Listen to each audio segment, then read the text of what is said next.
la jungle, terrible jungle, Donatien est mort l'autre soir. Donatien, c'est notre tonton du Congo. C'est celui qui vient du pays de la Mouchitsetse, celle qui vous pique et vous endort comme la belle roi d'Armand. C'est celui qui nous a fait découvrir le manioc, le sakasaka, le kwanga et le poulet braisé.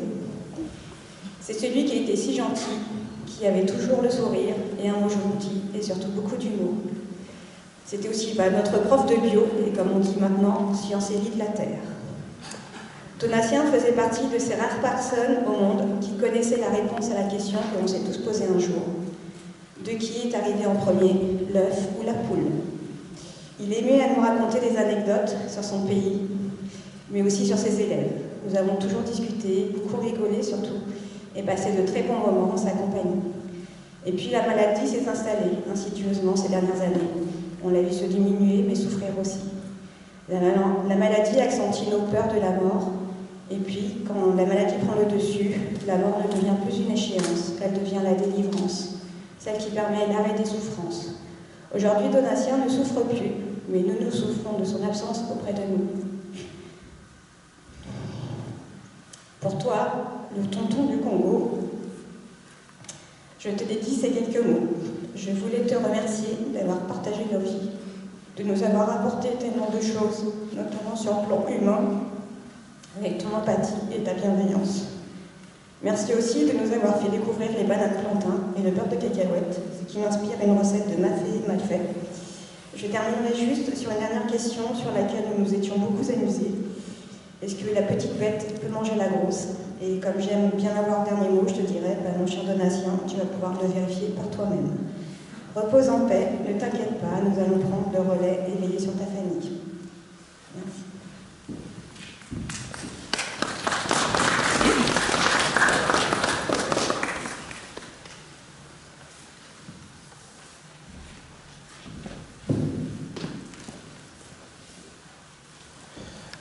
Merci à tous, présents aujourd'hui pour dire au revoir à l'homme le plus gentil que j'ai connu, Donatien. Alors avant toute chose, je voudrais commencer par vous lire un texte de Jean d'Ormesson que j'affectionne particulièrement, qui s'appelle Le train de la vie. C'est un texte que j'ai eu l'habitude d'utiliser pour célébrer des mariages, mais vu le bonheur qu'avait Donatien, ce texte me colle. Alors, Le train de la vie de Jean d'Ormesson. À la naissance, on monte dans le train et on rencontre nos parents. Et on croit qu'ils voyageront toujours avec nous. Pourtant, à une station, nos parents descendront du train, nous laissant seuls continuer le voyage. Au fur et à mesure que le temps passe, d'autres personnes montent dans le train. Et ils seront importants. Notre fratrie, nos amis, nos enfants, même l'amour de notre vie. Beaucoup démissionnent et laisseront un vide plus ou moins grand. D'autres seront si discrets qu'on ne réalisera pas qu'ils ont quitté leur siège. Ce voyage en train sera plein de joie, de peine, d'attente, de bonjour, de revoir et d'adieu. Le succès est d'avoir de bonnes relations avec tous les passagers, pourvu qu'on donne le meilleur de nous-mêmes. On ne sait pas à quelle station nous descendrons. Donc, vivons heureux, aimons et pardonnons. Il est important de le faire car lorsque nous descendrons du train, nous ne devrions laisser que des beaux souvenirs à ceux qui continueront leur voyage. Soyons heureux avec ce que nous avons et remercions le ciel de ce voyage fantastique. Aussi, merci d'être un des passagers de mon train. Et si je dois descendre à la prochaine station, je suis content d'avoir fait un bout de chemin avec vous. Je veux dire à chaque personne qui lira ce texte que je vous remercie d'être dans ma vie et de voyager dans mon train. Alors Donatien était à l'image de ce texte. Il a traversé la vie en étant toujours heureux. Il me laisse l'image d'un tonton rieur, avenant, curieux, drôle. Aujourd'hui, nous sommes tristes de son départ. Mais nous sommes tristes pour un homme qui a toujours été heureux. Et ça, c'est un comble. Alors Donatien, c'était aussi un aventurier et un amoureux des sciences. J'ai le souvenir, étant petit, que mes cousines me racontaient comment il travaillait dans son laboratoire au milieu de la savane africaine. Et avec mes yeux d'enfant, j'imaginais mon oncle comme un mélange d'Indiana Jones et d'Albert Einstein. À la fois aventurier et scientifique, perdu dans une jungle hostile à chercher des remèdes contre les maux. C'est toujours comme ça que je l'imaginais face à sa classe de collégiens. Donatien, c'est également un pays, le Congo, et nous accueillons aujourd'hui en cette église sa famille originaire du Congo comme lui. Le Congo, c'est un pays qu'on a appris à aimer, à découvrir, et c'est un pays qui est d'une richesse et d'une culture. Moi, je ne peux que souhaiter à chacun d'avoir un jour un oncle congolais. Alors, j'aime à rappeler que ma famille, elle est étendue, et j'ai toujours eu le plaisir de parler de ma cousine Diane qui venait du Congo, parce que nous avons le même âge. Je ne sais pas dit que Diane ait parlé de moi comme son cousin algérien. Mais... Alors, Donatien, il est parti l'esprit tranquille. En tant que père de famille, moi, à sa place, j'aurais été très fier de voir ce que sont devenus ses enfants. Donald Solangélien. Et il ne fait aucun doute qu'il était fier d'eux. Heureux aussi d'être plusieurs fois accompagné.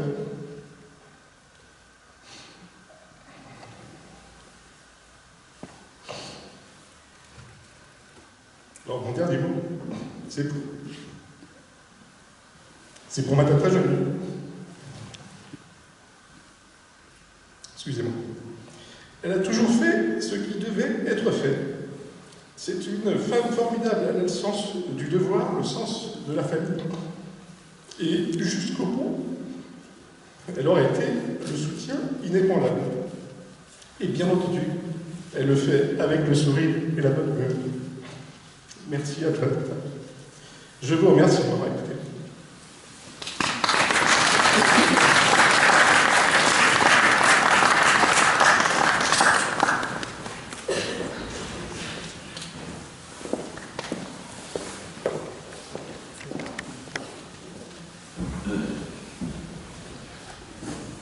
Bonsoir à tous. Vous serez curieux peut-être de voir que je n'ai pas préparé de papier. Parce que c'est assez difficile. J'ai essayé hier soir, j'ai pas pu. J'ai griffonné plein de papiers, plein de mots, mais ça ne sortait pas. Je me suis dit, bon, quand ma nièce Solange me dit, tonton, tu as préparé quelque chose? Je dis, qu'est-ce que je dois préparer pour ton père, pour mon grand frère? J'ai dit, j'ai pas de papier à préparer. Je vais essayer de le faire par mon cœur. Les mots viendront ou ne viendront pas, mais ils sortiront. Aujourd'hui, je vais faire une sorte de... Comment dire? Je n'ai pas pour habitude de l'appeler donation, mais je vais quand même faire l'effort de le faire parce que de son vivant, je n'ai jamais dit donation. Mais là, je vais le faire quand même. Donation, pour moi, c'est pratiquement pas un père. C'est un grand frère parce que c'est lui qui est vraiment l'aîné de tous les enfants. Lui, il était la référence. Quand on parlait de Donatien, on disait, oh là là, Donatien va venir, Donatien a fait ceci, Donatien a fait cela. C'était pour nous une référence. Tout le monde a essayé, enfin en tout cas nous les petits frères, on a quelque part dans notre subconscient, on a voulu l'imiter, on a voulu être comme lui, mais chacun est unique et on s'est plutôt identifié à lui. Donatien est parti en France, Donatien a ouvert des voies, a ouvert des portes, a donné de l'ambition à tous ces petits frères qui sont ici. Même ceux qui n'ont pas pu arriver, n'ont pas pu venir. Tous se reconnaissent en Donatien. Donatien est issu. C'est un fils unique de par sa mère. Mais il n'a jamais fait de différence. C'était un homme fédérateur. Tous les petits frères, c'était pratiquement ses enfants. Donc à travers lui, quand je vois Donatien, je coupe son prénom en deux. Donatien. donne aux siens. Et franchement, ça a été son vécu. Il n'a jamais regardé derrière. Il n'a jamais hésité à aider qui que ce soit. Quelles que soient les difficultés, il avait toujours une écoute.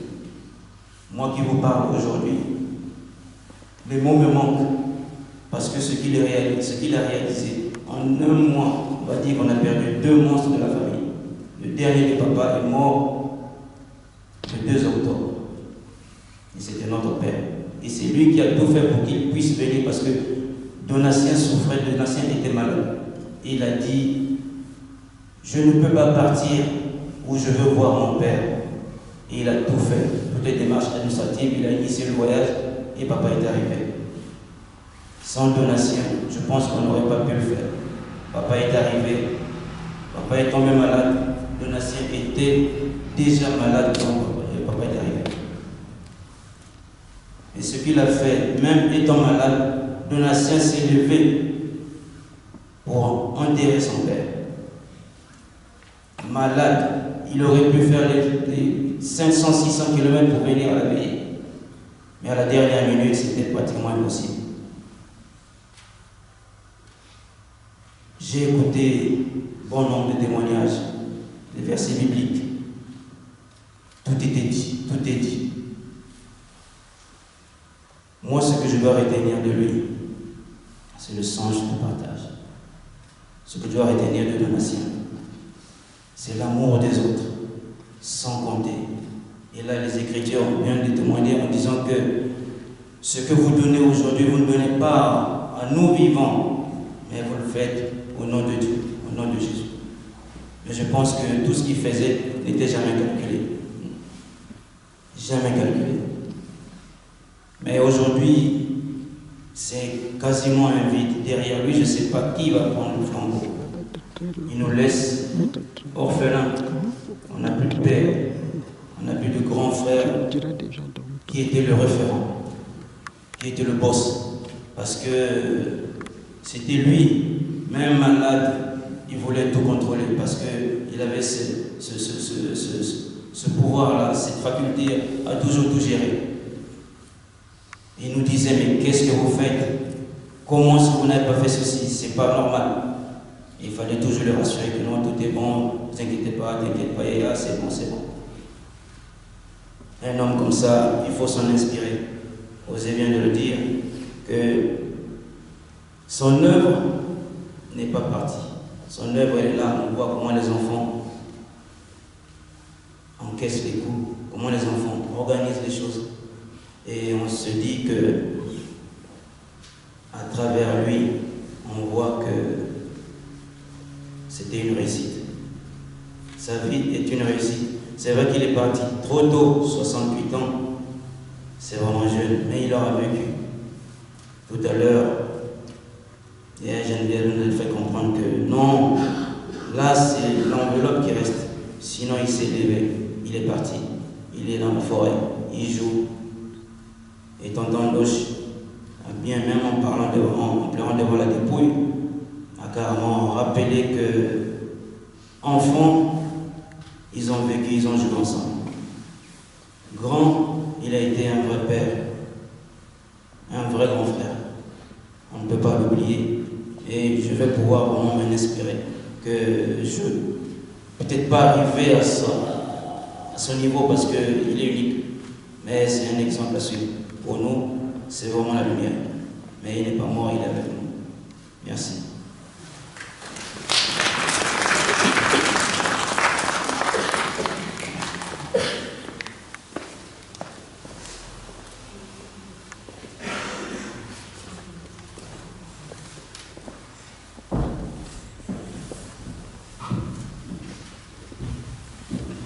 Bonjour à tout le monde.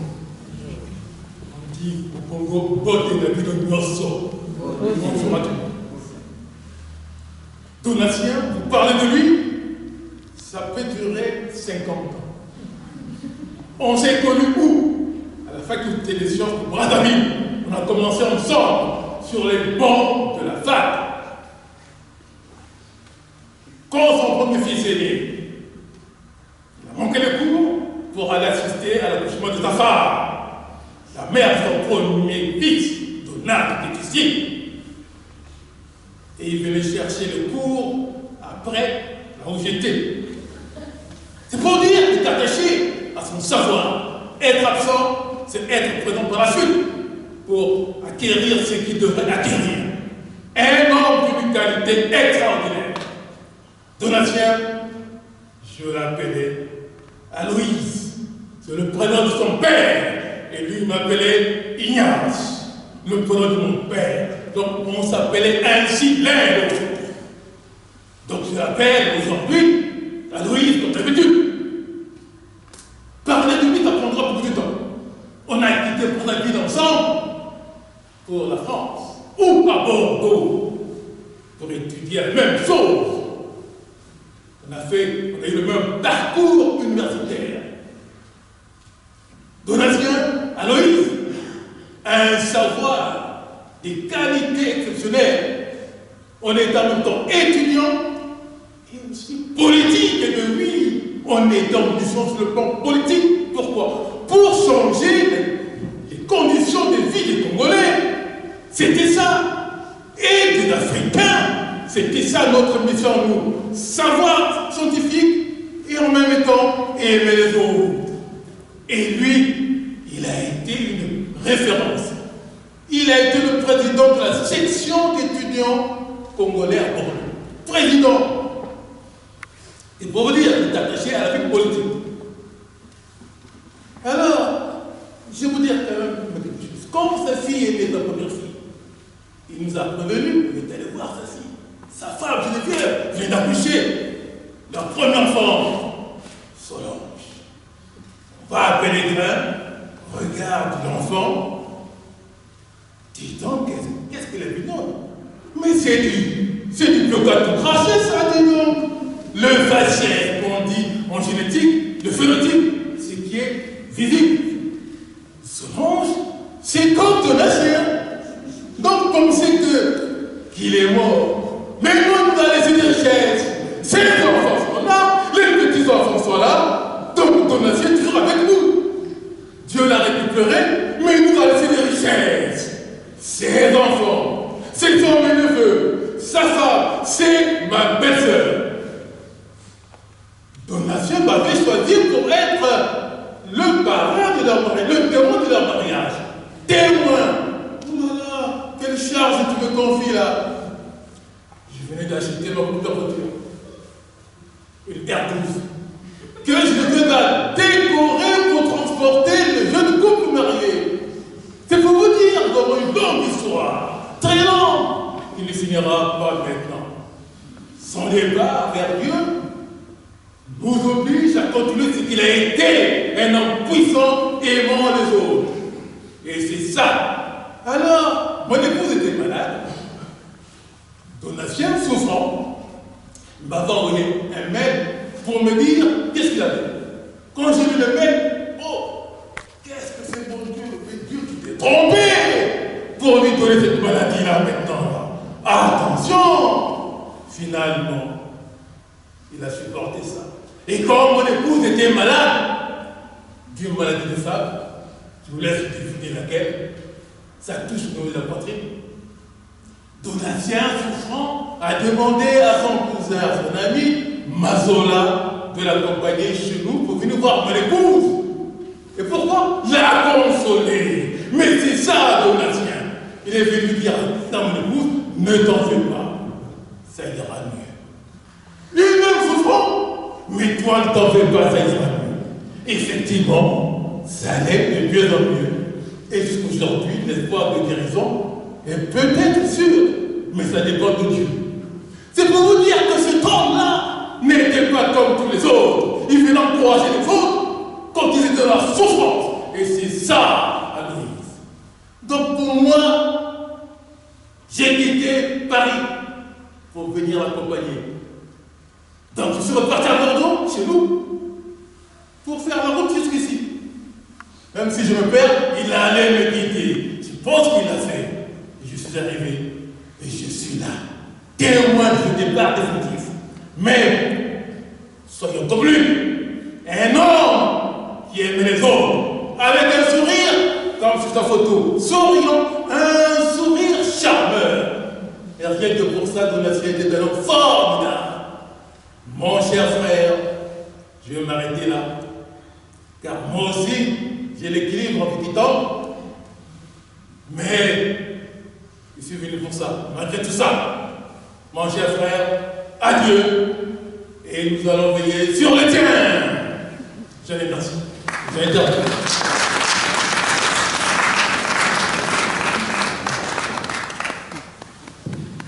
Pourrais-je redescendre parce que tout le monde est passé.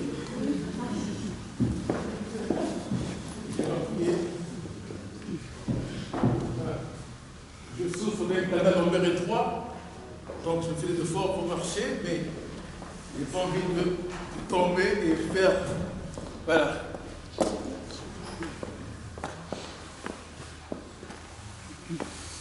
Merci.